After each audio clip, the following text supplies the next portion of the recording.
Setiap orang tua mengantarkan anaknya ke depan pintu gerbang sekolah dengan harapan yang sama, yaitu agar anaknya dapat tumbuh kembang dengan ilmu yang diberikan serta terjaga martabatnya.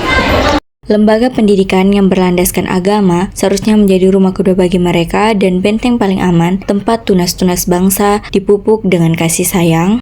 Kita berdiri di sini karena bentengnya telah rapuh. Di sini bukan hanya membahas tentang angka, ini juga membahas masa depan murid-murid dan siswa-siswi di Pati. Mari kita buka hati kita untuk mendengarkan kenyataan yang pahit, agar kedepannya tidak ada lagi harapan yang dipatahkan. Sebuah tempat yang seharusnya menjadi ruang belajar dan ruang perlindungan, kini justru berubah menjadi tempat lahirnya ketakutan. Lalu, apa yang sebenarnya terjadi? Sebuah kasus yang mengejutkan masyarakat dan mengakibatkan luka mendalam akhirnya timbul ke permukaan.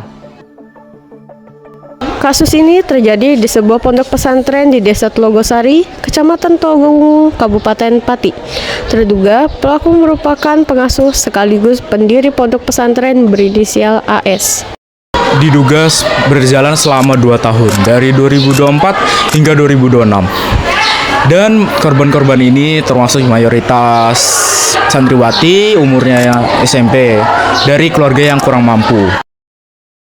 Pelaku diduga menggunakan doktrin agama yang menyimpang dan mengklaim dirinya sebagai sosok istimewa agar korban merasa wajib patuh.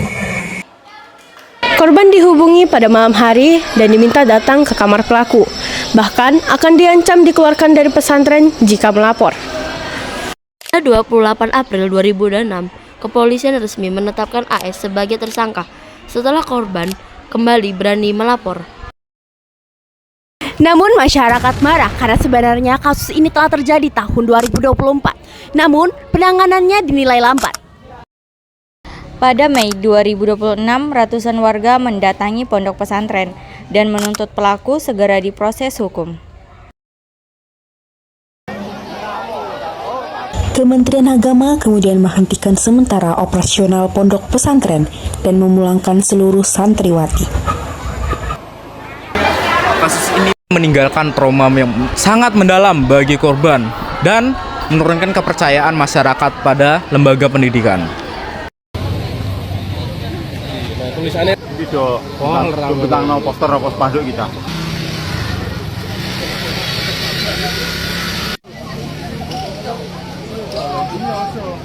Bro. Mas.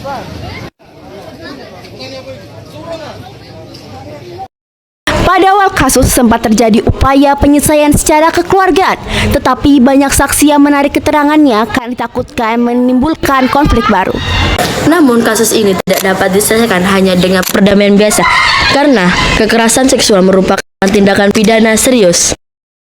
Berdasarkan Undang-Undang Nomor 12 Tahun 2022 dan Undang-Undang Nomor 35 Tahun 2014, pelaku dapat dihukum penjara hingga 15 tahun dan didenda hingga miliaran rupiah. Saat ini pelaku telah dicopot jabatannya dan ditetapkan sebagai tersangka. Sementara korban mendapat pendampingan psikologis dari Dinas Sosial.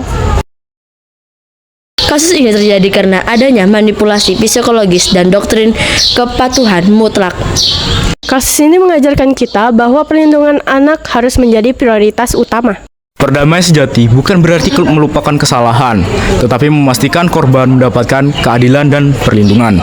Diam bukanlah perdamaian, lindungi anak, dengarkan korban, lawan kekerasan seksual.